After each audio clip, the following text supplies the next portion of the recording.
Esther is sitting by herself one morning doing a focus wheel about something that she'd been working on, something that she was wanting to clean up, and she just grew weary of it. She knew she was efforting, and she knew she wasn't feeling better. In fact, at the end of the process, she felt worse than the beginning of the process. That's a sign that it's not the right process for right now. And so she just put her pen down on her page, and she breathed and thought about what she was asking for, and thought about what she'd written in the center of the circle, what it was she really wanted. And she said to herself, if I could have everything I want about that, what would it be? And just that statement sort of opened a door for her. It was the least resistance she'd had in this day, at least. And then the next thought was, oh no, since I can have it the way I want it, not if, since I can have it, what do I want? And she had this feeling of starting completely over. It was like none of the current elements were in the mix, and it felt so free. It was like she went out of body for about 10 seconds. It felt so free. She felt euphoria, and for about 10 seconds she saw it just as she wants it to be. And then the 10 seconds passed, and she said, holy crap. Those are her words. We don't talk about it. Well, it is kind of holy crap, isn't it? Source energy stuff. She said, I now understand better than ever, maybe for the first time ever, what Abraham's been meaning when they say one who's connected to the stream or to the source or to the vortex is more powerful than a million who aren't, because she felt firsthand the difference in the resistance that was in the trying to clean up energy and the absence of resistance as she dreamed everything new. It was all new. Everything was new. All the places were new. All the people was new. It was all new. There was no resistance in any of it because it was all new. And so that's what we're talking about. Putting yourself in a position where you can feel your own power, just little by little by little.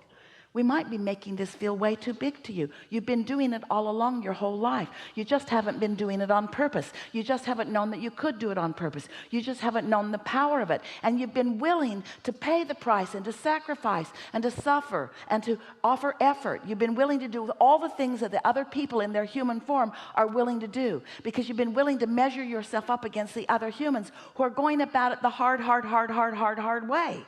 We don't think that's why you came here today.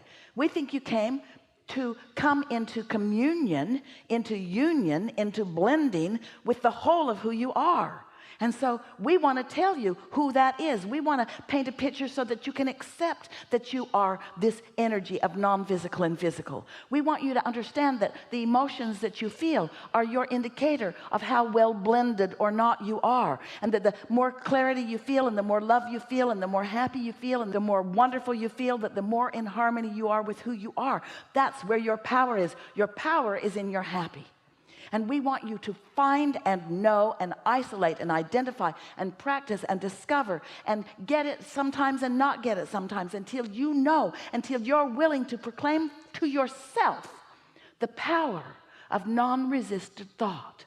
And once you do that, your resistant thought is going to stick out like a sore thumb. Things that haven't been bothering you very long. Esther got up from a dinner table and walked away the other night because she could not listen for one more minute to what they were talking about. 27 trips to the bathroom is not normal. But you got to do what you got to do. And you know what? She launched a rocket. Always take my own car. You don't need to be trapped in places that you don't want to be. And so it's easy for you to hear it when we offer it to you like this, because you know you've been trapped in conversations with people that are complaining and that are introducing resistance into the equation until you are too. You know what we're talking about. But you know, it's not just you standing in a non-resistant place and somebody else standing in a resistant place. This is the same story as your desires and your beliefs. You are having the battle within yourself all the time. It's not even about other people. You wouldn't be in a place with others who are giving that to you if you didn't have that battle going on within yourself. And you know what the battle is? Got to be nice, got to play along, don't want to stand out, don't want to look too Pollyanna, don't want to think too many pure positive thoughts, don't want to seem uninvolved, don't want to seem misinformed, don't want to seem like I don't care. And we say, we think what you want is true compassion.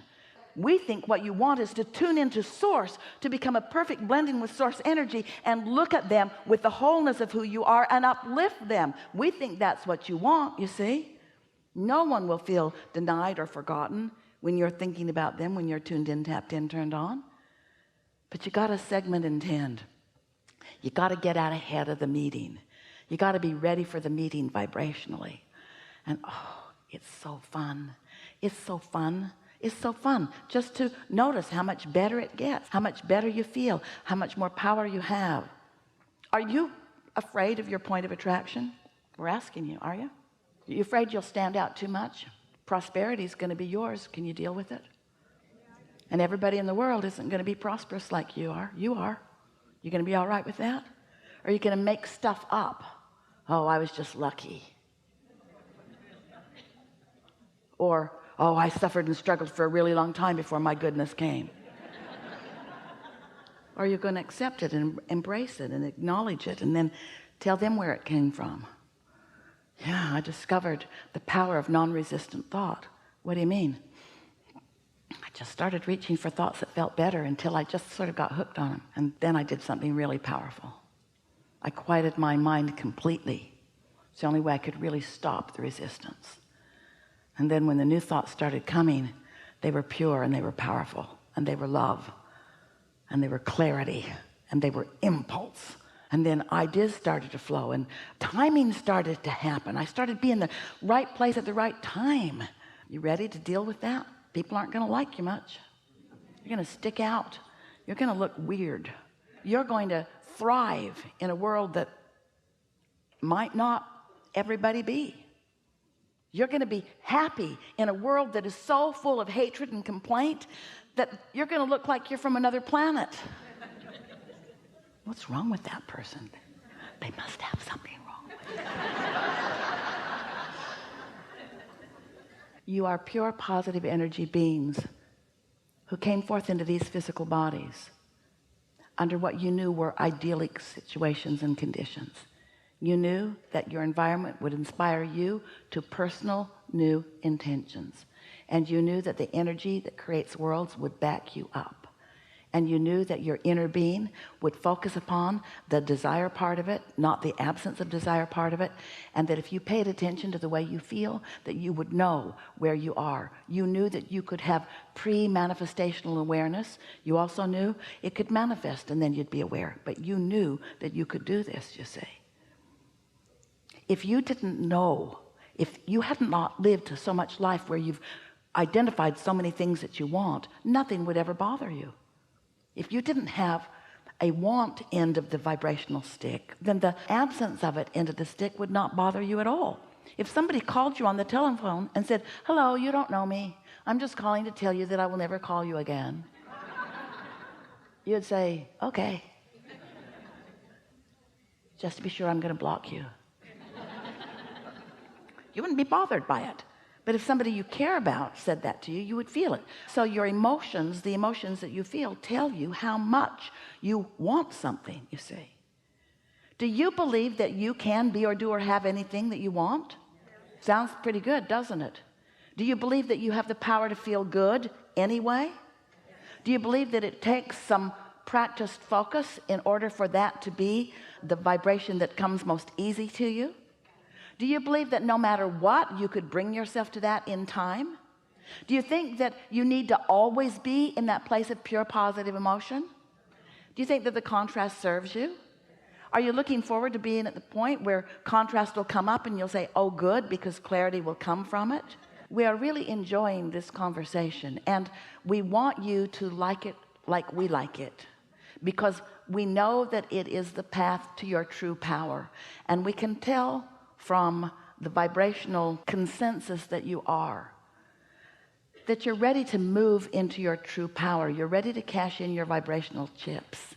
You're ready to begin deliberately living happily ever after. It's time for you to begin to let those vibrations be realized by you as thoughts and impulses, and then those thoughts and impulses become steady, steady, steady, bigger, bigger, bigger, until they lead to things that are tangible.